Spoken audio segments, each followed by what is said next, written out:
വർഷങ്ങളായിട്ട് ഈ കൈവളയിൽ അല്ലെ ഈ കൈത്തണ്ടയിൽ കൊണ്ടുനടന്ന പെണ്ണിനെയാണ് നീ ബിബീഷൻ. അത് ശരി. ഇത് ഇയാൾ ഇത്രയും കാലമായിട്ട് ഓളോട് പറഞ്ഞോ? ഇപ്പൊ എന്നെ ലൈക്ക് ചെയ്യുന്ന പറയുമ്പോ കണ്ണടിയല്ലത്. അബിയേട്ടാ അതെന്താ പറയാഞ്ഞേ?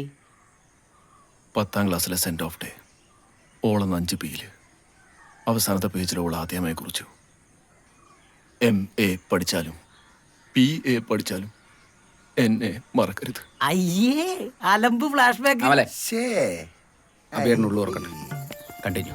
എന്നിട്ട് താഴെ ഓൾ എഴുതി എന്നും അഭിയേട്ടൻ്റെ. ഉഫ്, റൊമാൻറ്റിക്. എന്നിട്ട് നീണ്ട 13 വർഷം ഞങ്ങൾ പരസ്പരം ഒന്നും മിണ്ടിയില്ല. സൈലന്റായി ഞാൻ ഓളെ പ്രണയിച്ചു. ഓളുടെ ഓരോ ചിരിയിലും ആ പഴയ പ്രണയം ഉണ്ടെന്ന് കരുതി സമയാവാൻ ഞാൻ കാത്തിരുന്നു. എന്റെ പ്രണയം ഈ നാട്ടിലെ നിങ്ങളൊഴികെ ഒരു പട്ടിക്കുഞ്ഞിന് പോലും അറിയില്ല. എന്തിന് എന്റെ പവിയേട്ടനോട് പോലും ഞാൻ പറഞ്ഞിട്ടില്ല. ഓള് പോലും അറിഞ്ഞിട്ടില്ല. പിന്നെ ഇപ്പോ വൈകി പോലെ തോന്നുന്നു. ആ ഞഞ്ഞായി. എന്നാലും കല്യാണമൊക്കെ ഇത്ര പെട്ടെന്ന്. അതെന്നാ അറിയാ, ഒരു ദിവസം ഞങ്ങൾ വിളിച്ചുതരാം. ഓളെ ഒച്ചയുണ്ട് ജനാർദ്ദനെ പോലെ. ആരി ഓളച്ചൻ അങ്ങനെ ഓളെ വീട്ടിൽ പിടിച്ചു. ചോദിച്ചാൽ ഓള് പറഞ്ഞു എന്നെ മാത്രം കല്യാണം കഴിക്കുള്ളൂ. Sweet girl. കോളേജ് ടൈമോട്ട് എന്നെ അത്ര ഇഷ്ടം. ഓ ആലോചിക്കുമ്പോ തന്നെ രോമാഞ്ചം വരുന്നു. ഇതടാ ഉണ്ട് മദർ പ്രോമിസ്. ബിബീഷേ, എന്താണ് തീരുമാനം? അബിയേട്ടന് വേണ്ടി ഒരു ത്യാഗം? No never. ആദ്യമായിട്ടൊന്നും ഒരു എന്നെ ഇഷ്ടമാന്ന് പറയുന്നു. First time. അത് ഞാൻ വിളിക്കും. നിങ്ങൾ വേഗം വിട്ടോട്ടാ. അമ്മ എനിക്ക് മാത്രമേ ലഞ്ച് ഉണ്ടാക്കിയിട്ടു. അപ്പേട്ടാ ക്ഷമിക്കാൻ പറ്റുമെന്ന് ക്ഷമിക്കാം. Spread love.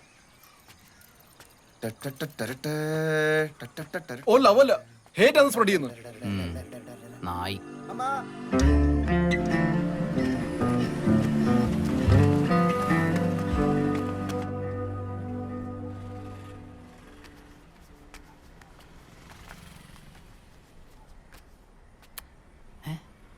സമാധാനിപ്പിക്കും. അബിയേട്ടാ എല്ലാം ശരിയാവും. നിങ്ങൾക്ക് യോഗമില്ല എന്ന് വിചാരിച്ചാ മതി.